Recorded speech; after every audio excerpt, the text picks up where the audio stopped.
পর শেষ করেছিলাম তোমাদের যে ব্রাহ্মণ বা ব্রাহ্মণ এই শব্দটা সংস্কৃত শব্দ, কিন্তু মনে রাখতে হবে যে বাহমান এই পারসিক শব্দের সঙ্গে এটি সংশ্লিষ্ট হয়েছে এবং আমরা ফিরে যাব আমাদের বাহমনি রাজ্যের ইতিহাস তৃতীয় অধ্যায়ের দ্বিতীয় ভিডিও। বাহমনি রাজ্যের ইতিহাস, বাংলার হুসেন শাহী ইলিয়াস শাহী রাজবংশের ইতিহাস, হাফসিদের ইতিহাস, রাজা গণেশের ইতিহাস এবং গুরুত্বপূর্ণ স্থাপত্য ভাস্কর্য আমাদের তৃতীয় অধ্যায়ের দ্বিতীয় ভিডিওতে স্থান পাবে। তোমরা মন দিয়ে আলোচনাটি শোনো। আমরা বললাম যে ব্রাহ্মণ transferred into বাহমান in Persian language. সেই বাহমনি রাজ্যের ইতিহাস, সেই বাহমনি রাজ্যের ইতিহাস আমরা দেখব। দেখো, আমরা একটা মানচিত্র দিয়েছি। এই মানচিত্রে যে জায়গাগুলো আছে এটা কিন্তু খুব গুরুত্বপূর্ণভাবে তোমাদেরকে অধ্যয়ন করতে হবে, পড়াশোনা করতে হবে। এখানে টোটাল আমাদের 7টা জায়গাকে কিন্তু চিহ্নিতকরণ করা আছে। এটি কিন্তু ডায়াগ্রাম বেসড কোশ্চেনের অংশ। তোমাদেরকে প্রত্যেকটা পয়েন্টকে আলাদা আলাদা করে চিহ্নিত করা শিখতে হবে। প্রত্যেকটা পয়েন্টকে আলাদা আলাদা করে চিহ্নিত করা শিখতে হবে এই জন্য যে আমাদের এই মানচিত্রের অংশতে একটা সাইডে 3টে রয়েছে, একটা সাইডে 4টে রয়েছে। এই যে পয়েন্টটি রয়েছে এটি হচ্ছে বেড়ার, এই পয়েন্টটি রয়েছে বিদর, এই পয়েন্টটি রয়েছে গোলকোন্ডা, এটি রয়েছে রায়চুর দোয়াব অঞ্চল, এটি হচ্ছে বিজাপুর, এটি হচ্ছে গুলবর্গা, এটি হচ্ছে আহমদনগর। এই সমস্ত কিন্তু আমাদের বাহমনির সঙ্গে উঠে আসছে। বাহমনির অধীনে যে সমস্ত স্বাধীন রাজ্যগুলো গড়ে উঠলো তার নাম হচ্ছে আহমদনগর, গুলবর্গা, বিজাপুর, বেরার, বিদর, গোলকোন্ডা ও রায়চুর। আমরা 7টা নাম দেখতে পাচ্ছি।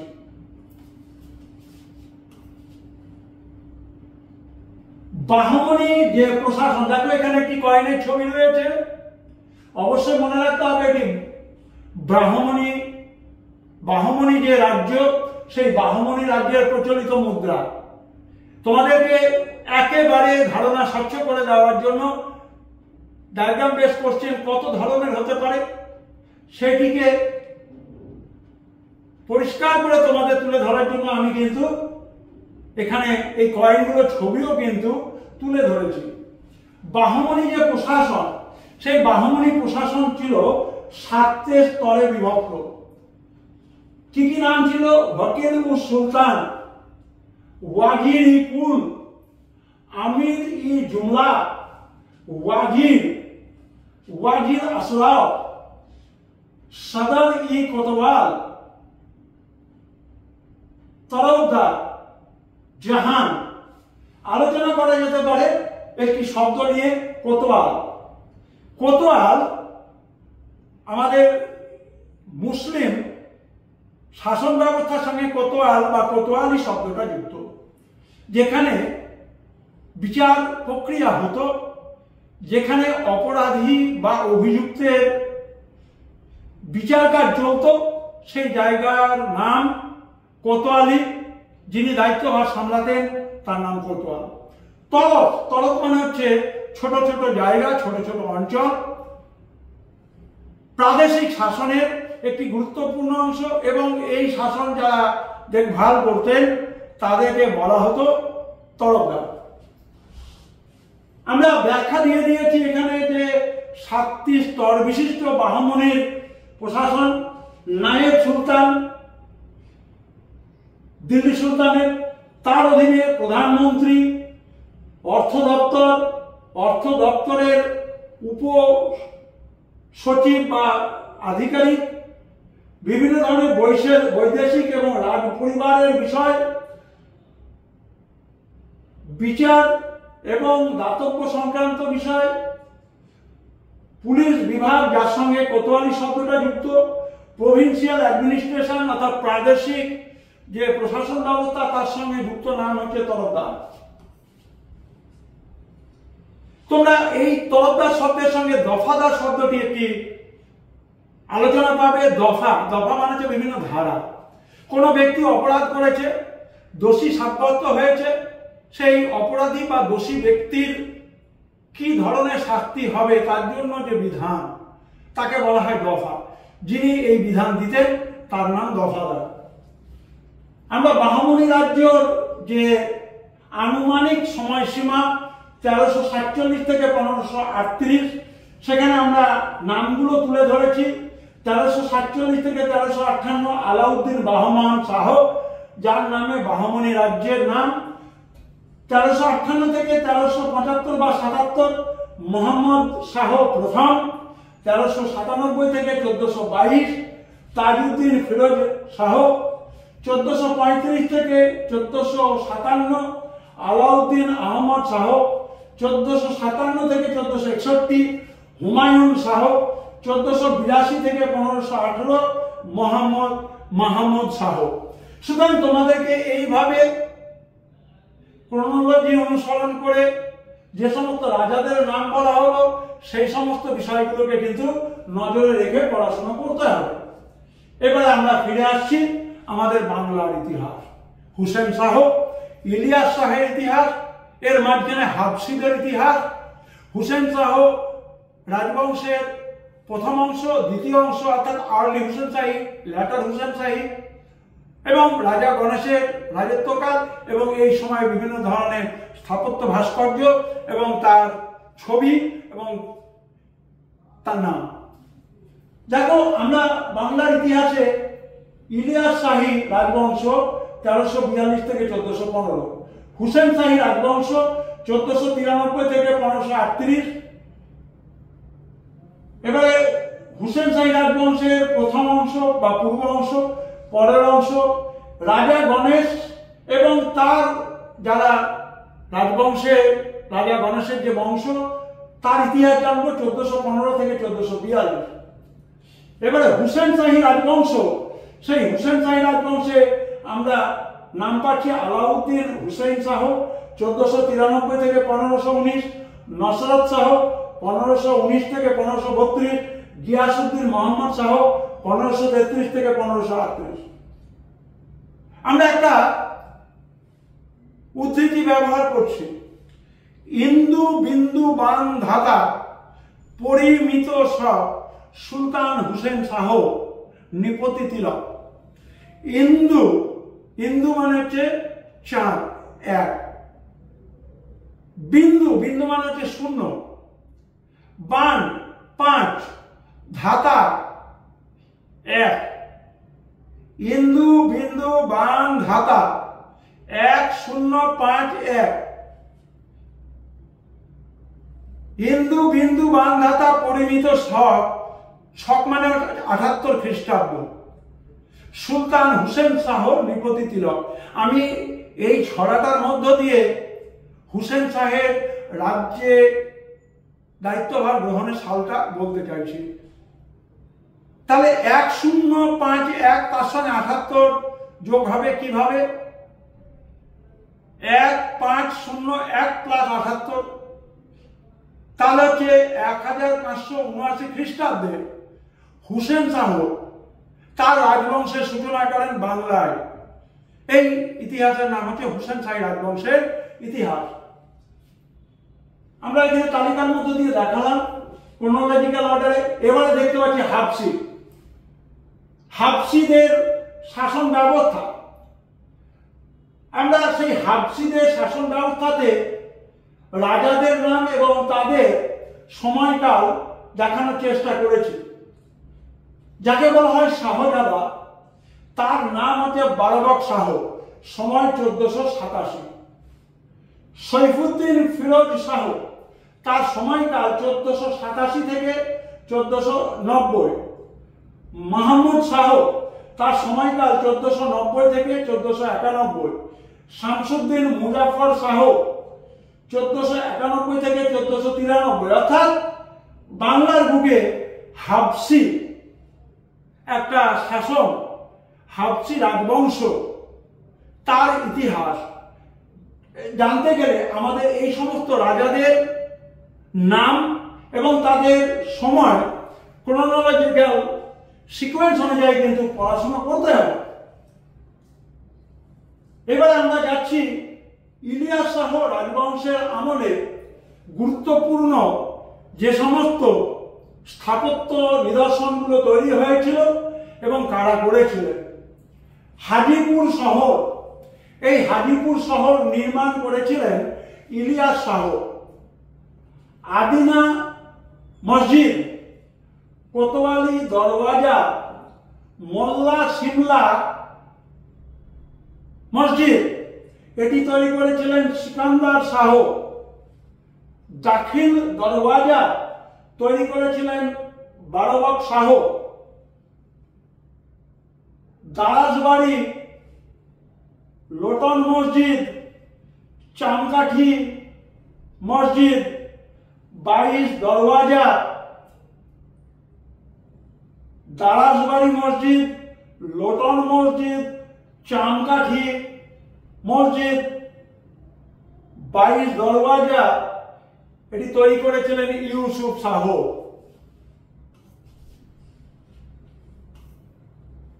সুতরাং তোমাদেরকে মনে রাখতে হবে যে স্থাপত্যের ইতিহাসে বাংলায় হুসেন শাহ, ইলিয়াস শাহ এদের রাজত্বকাল অত্যন্ত গুরুত্বপূর্ণ।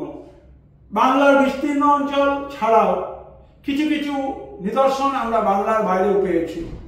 দেখো তোমাদের স্লাইডে রয়েছে এই যে ছবিটি রয়েছে, এত পরিষ্কার ছবি তোমরা কিন্তু খুব সচরাচর দেখতে পাবে না। এটি হচ্ছে আদিনা মসজিদ। তাহলে এই তালিকাতে এসো, আদিনা মসজিদ কে তৈরি করেছিলেন? সিকান্দার শাহ। আমরা দেখো এখানে দেখতে পাচ্ছি দাখিল দরওয়াজা। এই দাখিল দরওয়াজা কে তৈরি করলেন? বারবক শাহ। আমরা দারাজবাড়ি মসজিদ দেখতে পেলাম, ছবিটা অত্যন্ত পরিষ্কার ভাবে আছে এবং এই দারাজবাড়ি মসজিদ তৈরি করলেন ইউসুফ শাহ। সুতরাং তোমরা দেখতে পাচ্ছ যে ঘরানার ইতিহাসে একটা অদ্ভুত ধরনের আমাদের ইন্দো ইসলামিক যে স্থাপত্য শৈলী, তার অনন্য নয়নাভিরাম নিদর্শন কিন্তু আমরা বাংলার বুকে পাচ্ছি। সুতরাং তোমাদের তৃতীয় সেমিস্টারের তৃতীয় অধ্যায়ের অত্যন্ত গুরুত্বপূর্ণ ভিডিওর মধ্যে আমি তোমাদেরকে ধারণা দিলাম মানচিত্রের উপরে, ধারণা দিলাম কয়েনের উপরে। এই কয়েনটির যদি ছবি তোমরা পরীক্ষাতে প্রশ্নপত্রে পাও, তাহলে তোমাদেরকে অবশ্যই এই মুদ্রাটি কোন সময়ে জিজ্ঞাসা করা হলে তোমরা নিশ্চয়ই বলতে পারবে যে এটি দক্ষিণ ভারতের এবং অবশ্যই এটি বাহমনি রাজ্যের সঙ্গে সংশ্লিষ্ট একটি মুদ্রা।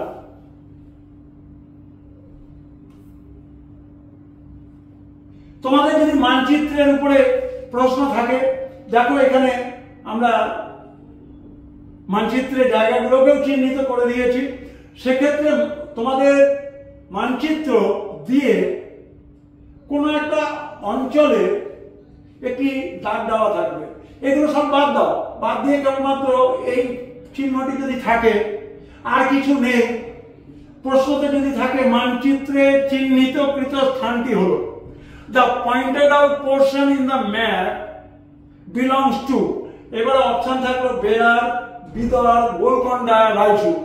অবশ্যই তোমাদেরকে অপশন বেরারে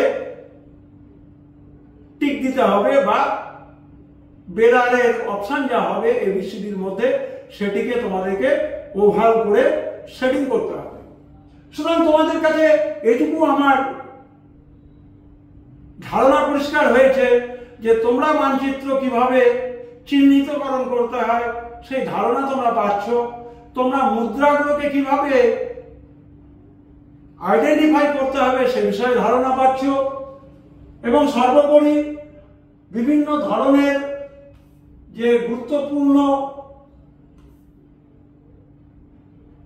ধারণাগুলো রয়েছে, আনকমন ইভেন্ট রয়েছে, সে বিষয়ে তোমাদের ধারণা পরিষ্কার হয়েছে। যে 5টা ইন্ডিপেন্ডেন্ট মুসলিম স্টেট ছিল দক্ষিণ ভারতে, সেই স্টেটগুলোর নাম, রাজবংশের নাম, সময়কাল এবং কারা তৈরি করেছিলেন সে বিষয়ে তোমরা ধারণা পাচ্ছ। তোমাদের অত্যন্ত সহজভাবে এই জিনিসগুলোকে আমরা তুলে দেওয়ার চেষ্টা করেছি। বিভিন্ন দেশ থেকে যারা পর্যটক এসেছিলেন তারা প্রকৃতপক্ষে কোন দেশের পর্যটক ছিলেন সেটা কিন্তু এখানে আলোচনায় আছে। যেহেতু এই সমস্ত পর্যটকরা বিজয়নগরে এসছেন, বিজয়নগর সাম্রাজ্যের বিবরণ দিয়েছেন, বিজয়নগর সাম্রাজ্যের সমৃদ্ধির কথা বলেছেন, সুতরাং এদের কথা জানতে হবে। আমাদের কিছু আনকমন জিনিস বাকি ছিল, আমরা আলোচনা করতে করতে আমরা বাহমনিতে নতুন ভিডিওতে প্রবেশ করেছিলাম। দেখো, ওয়ার্ল্ড হেরিটেজ সাইট আমাদের ইউনেস্কো যেটাকে মর্যাদা দিয়েছে সেটার নাম হচ্ছে মহানবমী ডিব্বা। হাজারা বা হাজার রাম মন্দির, এই হাজার রাম মন্দির প্রকৃতপক্ষে বিষ্ণু মন্দির, বিরূপাক্ষ মন্দির, এটি কিন্তু হচ্ছে প্রভু শিবের উপরে। আলাউদ্দিন হাসান বাহমন শাহ, এর রাজধানীর নাম হচ্ছে গুলবর্গা। তাহলে প্রশ্নসঙ্গত ভাবে যদি থাকে, গুলবর্গা কার রাজধানী ছিল? আলাউদ্দিন হাসান বাহমন শাহ। বাহমনির 4টে প্রাদেশিক কেন্দ্রগুলির নাম কি ছিল? বাহমনির 4টে প্রাদেশিক কেন্দ্রের নাম গুলবর্গা, দৌলতাবাদ, বেরার, বিদর। তোমাদেরকে সত্য মিথ্যা বা ভুল ঠিক নির্বাচন করবার জন্য দেওয়া হতে পারে।